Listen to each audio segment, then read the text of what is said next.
नमस्कार, मी अनुपमा खानविलकर. आजच्या budget special या पासवर्ड श्रीमंतीसामध्ये आपलं सगळ्यांचं मनापासून स्वागत. बजेटमधली कररचना काय स्वस्त झालं आणि काय महाग झालं याची चर्चा सगळेच जण खरं तर करत असतात. मात्र पुढच्या अर्ध्या तासामध्ये आपण बोलणार आहोत ते गुंतवणूकदारांसाठी हे बजेट कसं आहे याबाबत. शेअर बाजार, म्युच्युअल फंड, सोनं चांदी किंवा अगदी बँकेमध्ये एफडी करणं, आरडी करणाऱ्यांना या बजेटमुळे काही फायदा मिळणार आहे का याची माहिती आपण घेणार आहोत. आणि यासाठी आपल्या सोबत आहेत शेअर बाजार विश्लेषक आणि गुंतवणूक तज्ञ अजय वाळिंबे. आधी सरांचं स्वागत करूया. सर, स्वागत या शो मध्ये. नमस्कार. गुंतवणुकीबाबत या बजेटमध्ये गुंतवणूकदार म्हणून तुमच्या काही शंका असतील तर आम्हाला जरूर विचारू शकता आणि त्यासाठी आमचा टोल फ्री नंबर आपल्याला सगळ्यांना माहितीच आहे, 1800-22-1010. आपल्या प्रश्नांची आम्ही वाट पाहतोय. जाऊया आजच्या खरं तर झालेल्या अपडेट्सकडे. युनियन बजेटमुळे सुट्टीच्या दिवशी सुद्धा सुरू असलेल्या शेअर बाजारामध्ये आज दिवसभर मोठा चढ उतार पाहायला मिळाला. अखेरीस 141 अंशांनी सेन्सेक्समध्ये वाढ झाल्यामुळे गुंतवणूकदारांना काहीसा दिलासा मिळालाय. बँका, फार्मा आणि तेल कंपन्यांच्या शेअर्समध्ये ऐनवेळी झालेल्या खरेदीचा फायदा शेअर बाजाराला झाला. निफ्टी देखील 57 अंशांनी वाढला. BSc small cap, mid cap, Nifty junior हे वायडर इंडायसेस मात्र निगेटिव्ह झोनमध्येच राहिले. ऑटो, हेल्थकेअर, आयटी इंडेक्सही ग्रीन झोनमध्ये बंद झाले. बाजार उघडला तेव्हा सेन्सेक्स सुमारे 200 अंशांनी वर होता.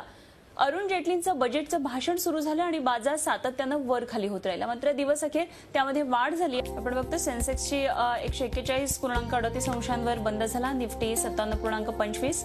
भाषणादरम्यान आज मोठे चढ उतार बाजारात पाहायला मिळाले.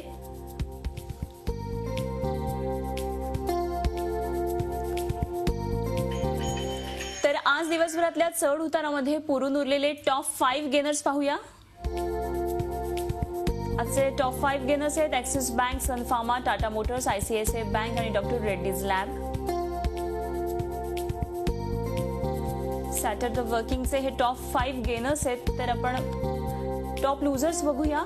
आयटीसी, भेल, एनटीपीसी, हिंदाल्को आणि एचडीएफसी.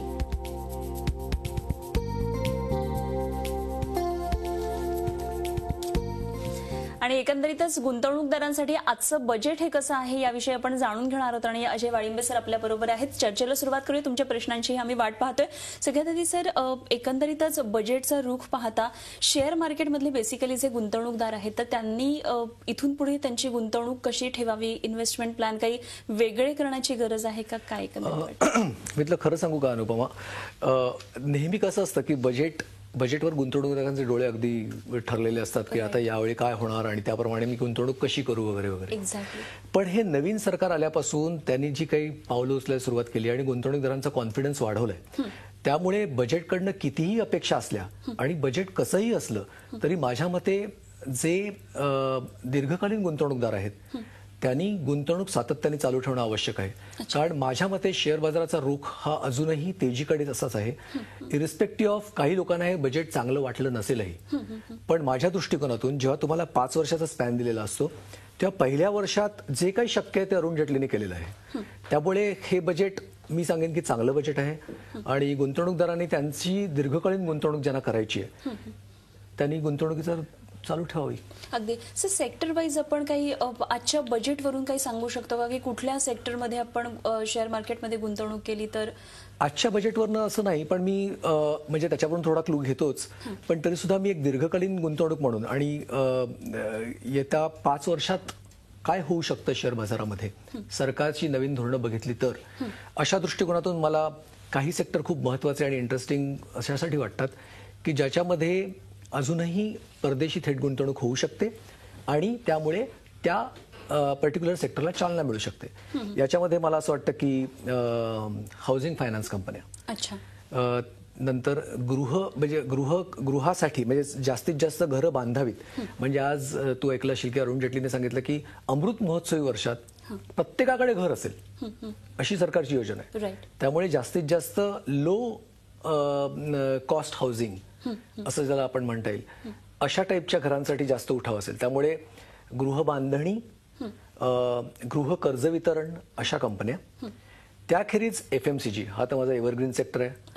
फार्मास्युटिकल्स ह्याच्यामध्ये सुद्धा खूप गुंतवणूक होण्याची शक्यता आहे आणि त्यात R&D साठी पुन्हा चालना दिलेली आहे. त्यामुळे तो एक सेक्टर मला खूप इंटरेस्टिंग वाटतो. जरी एक्साईज वाढवलेला असला आणि त्यामुळे काही कंपन्या, सिगरेट मॅन्युफॅक्चरिंग कंपन्यांचा भाव आज थोडाफार खाली आला असला तरी त्या कंपन्यांमध्ये सुद्धा गुंतवणूक फायद्याची ठरू शकते. डिफेन्समध्ये सगळ्यांना खूप अपेक्षा होत्या की या डिफेन्ससाठी काहीतरी सरकार ठोस आपल्याला आत्ता सांगेल, पण तसं झालं नसलं तरी मला असं वाटतं की येत्या काही वर्षात डिफेन्ससाठी सुद्धा ॲलोकेशन हळूहळू कमी होईल बजेटमध्ये आणि त्याप्रमाणे मेक इन इंडिया या प्रोग्रामच्या अंतर्गत जास्तीत जास्त डिफेन्स प्रोडक्शन इन हाऊस चालू होईल. त्यामुळे defence sector is also very important sector. आणि आज त्यांनी सांगितलं की लेदर शूज याच्यावरची एक्साईज त्यांनी ₹1000 वरचे जे शूज आहेत त्याच्यावरची एक्साईज त्यांनी 6% कमी केली. तर त्यामुळे जे शू आय मीन बाटा किंवा तत्सम कंपन्या ज्या पादत्राणं बनवतात त्या कंपन्यांचे शेअर्सना थोडाफार आता इमिडिएट फायदा होऊ शकतो. तसंच आता गंमत म्हणजे बरेच वेळा बजेट स्पीच चालू असताना अरुण जेटलीने सांगितलं की सगळं अनेक्शरमध्ये आहे आणि त्यात मी पाहिलं की 22 टाईपच्या कस्टम ड्युट्या वाढवल्यात. तर कस्टम ड्युटी वाढल्यामुळे काय होईल, इम्पोर्ट महाग होईल. मग अशा बाबतीत मला असं वाटतं की स्टील सेक्टर हा एक चांगला आहे आणि कमर्शियल व्हेकल सेक्टर ज्यामध्ये तुम्हाला लॉंग टर्म इन्व्हेस्टमेंट फायद्याची ठरू शकते. बरोबर. हे सेक्टोरियल आपण थोडंसं विश्लेषण करण्याचा प्रयत्न केला. अर्थात हे आणखी थोड्या वेळानंतर किंवा आणखी जास्त क्लिअर होईल. एक्झॅक्टली. आपल्याबरोबर काही प्रेक्षक आता संपर्कात आहेत, आपण त्यांचे फोन घ्यायला सुरुवात करूया. सगळ्यात पहिल्यांदा आपल्याबरोबर ज्ञानदेव आहेत. नमस्कार, विचारा आपला प्रश्न. हॅलो. हा बोला, प्रश्न विचारा. सर मी ज्ञानदेव बोलतोय. बजेटमध्ये सोन्याच्या गुंतवणुकीवर महत्वाच्या घोषणा करण्यात आलेल्या आहेत, तर त्याची माहिती द्याल का? अगदी अगदी. आणि बाबा असं आहे की सोनं हा सगळ्या भारतीयांचा वीक पॉइंट आहे. खरं. आणि गेल्या वर्षात आपण सोन्याची इम्पोर्ट ड्युटी आपण वाढवली होती, कारण सोन्याचं आपण जास्तीत जास्त सोनं घेत असतो, कायम सोनं घेत असतात भारतीय लोक. तर मला वाटतं यावेळी सरकारने 3 योजना सुचवल्यात आणि त्या अंमलात आणतीलही. त्यामध्ये पहिली गोष्ट अशी आहे की सोन्याचं गोल्ड कॉईन जे आपण म्हणतो आणि जे आपण बरेच वेळा आयात करतो, तर ते गोल्ड कॉईन अशोक चक्रासह आता आपल्याला मिळू शकेल. त्यामुळे ज्यांना सोनं खरेदी करायचं आहे, प्रत्यक्ष physical gold buy gold coins. गुंतवणूक तुम्ही ऑर्नामेंट्समध्ये, दागिन्यांमध्ये करू नका, सोन्याचं कॉईन विकत घ्या. बेस्ट. ओके. दुसरी गोष्ट त्यांनी सांगितली की मॉनिटायझेशन ऑफ गोल्ड. तर म्हणजे एक्झॅक्टली काय, तर सोनं जसं आता तू पैसे बँकेत ठेवतेस, तुला बँकेतून व्याज मिळतं, तसं ते एक मेटल बँक करणार आहेत ज्याच्यामध्ये तुम्ही गोल्ड डिपॉझिट करा आणि त्याच्यावर तुम्हाला कदाचित व्याज मिळेल. आता ते व्याज किती वगैरे ते काही माहिती नाही. किंवा आणि ते असं पण मला वाटतं असू शकते की काही वर्षांसाठी ठेवा आणि त्याच्यावर इतके टक्के व्याज, जसं आपण FDचं करतो, असू शकते. 3 महिने 6 येऊ महिने शकेल. त्याच्या बाबतीत अजून काही त्याच्याबाबत काही अजून आलेलं नाही. आणि तिसरं म्हणजे गोल्ड बॉन्ड्स. पण यामागे मला कळलं नाही की सरकारने गोल्ड बॉन्ड्स, कारण ऑलरेडी एक्सचेंज ट्रेडेड फंड्स आहेत एक्झॅक्टली, तरी सुद्धा सरकारने आणखीन एक गोल्ड बॉन्डचा पर्याय ठेवलेला आहे, ज्याच्यामध्ये सोन्यामध्ये जसं वरखाली भाव होऊ शकेल, you just encash it and take the price. Exactly. पण मग ह्याच्यामागे असा काही विचार असू शकतो का की कारण आता ज्या काही कंपन्या आहेत EPF मध्ये त्या सगळ्या मला वाटते प्रायव्हेट कंपनीज आहेत, तर मग सरकार यामध्ये येण्याचा काही विचार करत असावं का? कारण ते सरकारच सांगितलं गोल्ड बॉन्ड्स. आता गोल्ड बॉन्ड्स हे गव्हर्नमेंट काढणार असेल, पण मला असं वाटत नाही, आय डोंट नो, हे सरकारचा निर्णय. पण ETF असताना खरं याची आवश्यकता नव्हती असं मला वाटलं. अगदी. आपण पुन्हा एकदा चर्चेकडे जाऊया. प्रेक्षकांचे फोन आपल्याला येतातच. इन्फ्रास्ट्रक्चर बॉन्ड्स विषयी सर आज जेटली म्हटले, तर एक्झॅक्टली ते काय होतं, काय आपण विश्लेषण, गुंतवणुकीसाठी हा एक पर्याय सामान्यांसाठी असू शकतो? निश्चित खूप चांगला पर्याय आहे. कारण मला असं वाटतं की ज्यांनी इन्फ्रास्ट्रक्चर बॉन्ड्समध्ये गेल्या 2 वर्षात गुंतवणूक केली असेल त्यांना आत्ता फायदा दिसत असेल. असं आहे ना अनुपमा, की गेले काही दिवस तू बघितलं असेल की रिझर्व्ह बँकेचं पतधोरण पण असं सांगतंय आणि इन्फ्लेशन खूप आटोक्यात असल्यामुळे व्याजदर खाली येण्याची शक्यता आहे. तर ज्या लोकांनी इन्फ्रास्ट्रक्चर बॉन्ड्समध्ये गेल्या 2 वर्षात गुंतवणूक केली होती त्यांना उदाहरणार्थ काही जणांनी 9%, गेल्या वर्षी ज्यांनी इन्व्हेस्ट केलं त्यांना 9% मिळालं, त्याच्या आधी 8.5%.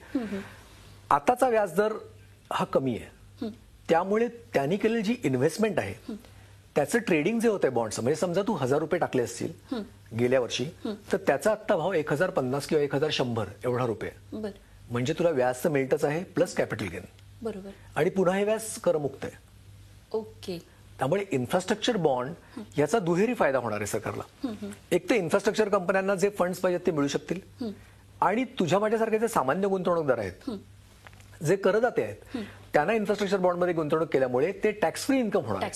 आणि पुन्हा यांचा स्पॅन ना मोठा असतो, म्हणजे 20 वर्ष 30 वर्ष. म्हणजे तू 30 वर्षाकरता गुंतवणूक केलीस आजच्या घडीला, एखादा माणूस समजा 40 वर्षाचा असेल आणि त्यांनी 5 लाख रुपये रिटेलमध्ये 10 लाखापर्यंत तुम्ही गुंतवणूक करू शकता. तर 10 लाखाची गुंतवणूक केल्यावर रिटेलला थोडंसं रेट ऑफ इंटरेस्ट जास्तही असतो. ओके. तर असा मी समजा गुंतवणूक केली तर मला 30 वर्ष ते करमुक्त व्याज दरवर्षी मिळू शकेल.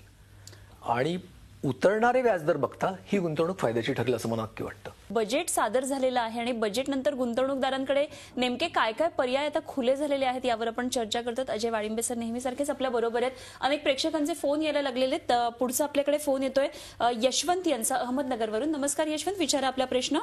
हा नमस्कार सर. माझा प्रश्न असा आहे की या बजेटमध्ये पेन्शन योजनेबाबत नेमकं काय म्हटलंय? बर पेन्शन योजना. पेन्शन योजनेबाबतीत असं आहे की आपल्याकडे न्यू पेन्शन स्कीम ही पहिल्यापासून होतीच. पण ती समहाऊ दॅट त्या स्कीम एवढी अट्रॅक्टिव्ह वाटली नाही लोकांना म्हणूया किंवा ती आपण एवढी सक्सेसफुल झाली नाही असं म्हणून. तर ह्याच्यामध्ये अधिकाधिक गुंतवणूक घेण्याकरता तसंच बऱ्याच प्रायव्हेट सेक्टरमध्ये जिथे ज्यांना पेन्शन योजना नाहीये तर त्या सर्व लोकांना पेन्शन मिळण्याकरता मला असं वाटतं की न्यू पेन्शन स्कीममध्ये इन्व्हेस्टमेंट अट्रॅक्ट करण्याकरता 50,000 रुपयाची ऍडिशनल वजावट तुम्हाला आता या बजेटमध्ये मिळालेली आहे. म्हणजे आतापर्यंत फक्त जी 1.5 लाखापर्यंतची वजावट मिळत होती त्याच्या व्यतिरिक्त न्यू पेन्शन स्कीम मध्ये त्याचं लिमिट वाढवून ते 1.5 लाखापर्यंत केलं. म्हणजे तुला 50,000 ऍडिशनल. त्यांनी काय केलंय की EPF म्हणजे एम्प्लॉयर्स प्रॉव्हिडंट फंड, याच्यामध्ये एम्प्लॉयर हा प्रॉव्हिडंट फंड तुमचा कंपल्सरी भरणारच. बरोबर. ओके. पण ज्यांना ह्याच्यामध्ये कॉन्ट्रीब्यूट करायचं नसेल म्हणजे एम्प्लॉईला, तर त्याला स्वतः तो डिसिजन घेऊ शकतो आणि he can invest in new pension scheme. अच्छा, ही म्हणजे त्याला पर्याय आहे बर की मला प्रॉव्हिडंट मध्ये मला नको आहे प्रॉव्हिडंट फंड, ओके. त्याच्याऐवजी मी न्यू पेन्शन स्कीम मध्ये टाकेन. अच्छा. असे हे दोन मला वाटतं खूप चांगले पर्याय त्यांनी दिलेले आहेत. ओके. सर आपल्याला मला वाटते आपण 1-2 एपिसोड आधी बोललो होतो, आपण PPF विषयी सुद्धा बोललो होतो. तर आपण या बजेटची वाट बघत होतो की PPF मध्ये काही रिवाइज होईल का. तर आज असं काही घोषणा झाली का PPFच्या संदर्भात नाही झाली. पण रेग्युलर प्रॉव्हिडंट फंड म्हणजे एम्प्लॉईज प्रॉव्हिडंट फंड जो आपला स्टॅच्युटरी प्रॉव्हिडंट फंड असतो त्या बाबतीत मी तुला सगळं सांगितलं की तो प्रकार झालेला आहे. दुसरी गोष्ट म्हणजे ESIC, ओके, म्हणजे जे काही एका ठराविक क्लासला मॅन्डेटरी होतं तर ते आता मॅन्डेटरी नाहीये, त्यामुळे त्यांचे पैसे ते वाचू शकतात. त्यामुळे मला असं वाटतं की हेच बोल्ड स्टेप्स आहेत आणि ज्यांना ह्याच्यात गुंतवणूक किंवा ज्यांना ह्याच्यात पैसे घालायचे नसतील त्यांचे ते पैसे ते वाचवू शकतात. अगदी. तसंच आणखी एक महत्वाची योजना किंवा गेल्या काही दिवसांपासून ही खूपच पॉप्युलर योजना म्हणता येईल, जी खरं तर पंतप्रधान नरेंद्र मोदींनी डिक्लेअर केली आहे, सुकन्या समृद्धी योजना, जी पोस्टामार्फत चालवली जाणार आहे. थोडंसं मला त्याच्याबाबत तुमच्याकडून क्लिअर करायचं होतं. 21 वर्षांची ती काहीतरी योजना आहे, 14 वर्षापर्यंत पैसे भरून पुढचे 7 वर्ष होल्ड करायचे. तर त्या योजनेबाबत सुद्धा आज जेटलींनी क्लिअर केलं. तर याच्यावर काय आपलं म्हणणं आहे? त्या योजनेमध्ये त्यांनी ATC मध्ये तुम्हाला वजावट दिलेली आहे, 80C मध्ये अंतर्गत तुम्हाला ती वजावट मिळेल. पण मला असं वाटतं की ही योजना चांगली आहे, त्या बाबतीत मला काही म्हणायचं नाहीये. पण ह्या योजनेशिवाय तुम्हाला इतर अनेक पर्याय उपलब्ध आहेत आणि ह्याचा रिटर्न जर तू पाहिलास तर तो रिटर्न ते एवढा अट्रॅक्टिव्ह नाहीये. म्हणजे याच्याऐवजी जर तुम्ही स्वतःच गुंतवणूक दुसरीकडे कुठल्याही इन्शुरन्स कंपनीत किंवा इव्हन पोस्टात जरी तू केलीस तरी रिटर्न साधारण एवढेच मिळतील. म्हणजे तू जर कॅल्क्युलेट केलंस की पहिले मला वाटतं 14 वर्ष तू कंटिन्युअस 1 लाख पर्टिक्युलर अमाऊंट आपण भरत गेलो.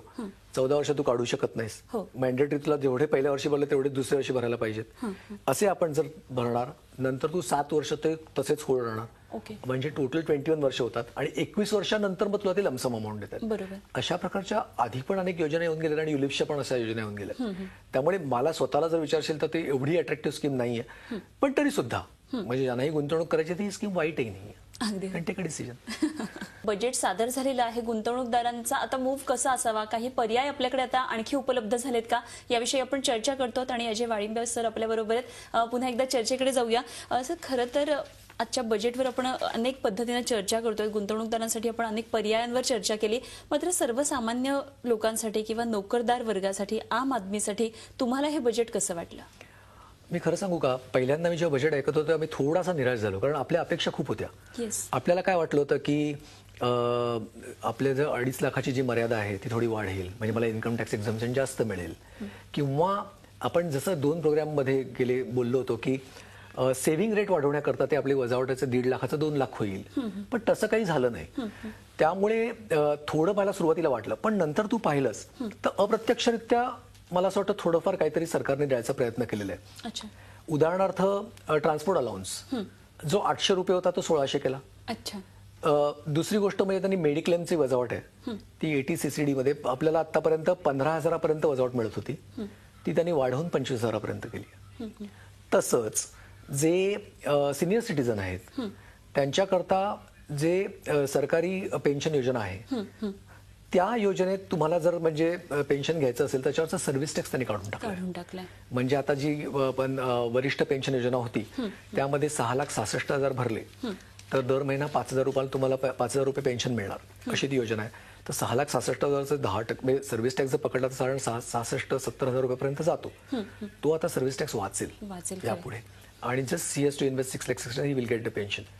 त्यामुळे आणि तसंच म्हटलं तर प्रॉव्हिडंट फंडच्या बाबतीत आपण आता तुला जर सांगितलं की ती वजावट तुम्हाला स्वतःला ऑप्शन आहे whether to invest or not. ESIC गेलेलं आहे, त्यामुळे मला असं बऱ्यापैकी फ्लेक्झिबिलिटी त्यांनी द्यायचा प्रयत्न केलाय. तसं अरुण जेटलीने एक फिगर पण सांगितली की 4,44,000 सम ऑड अमाऊंट, तेवढ्या अमाऊंट पर्यंत तुम्ही टॅक्स वाचवू शकता. त्यामुळे मला असं वाटतं इट्स नॉट बॅड.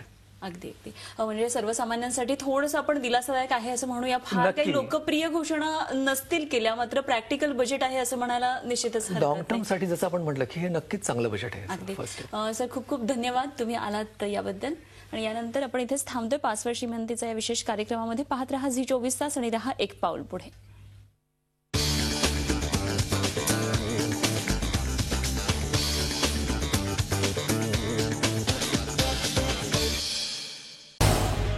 झी 24 तास रहा एक पाऊल पुढे.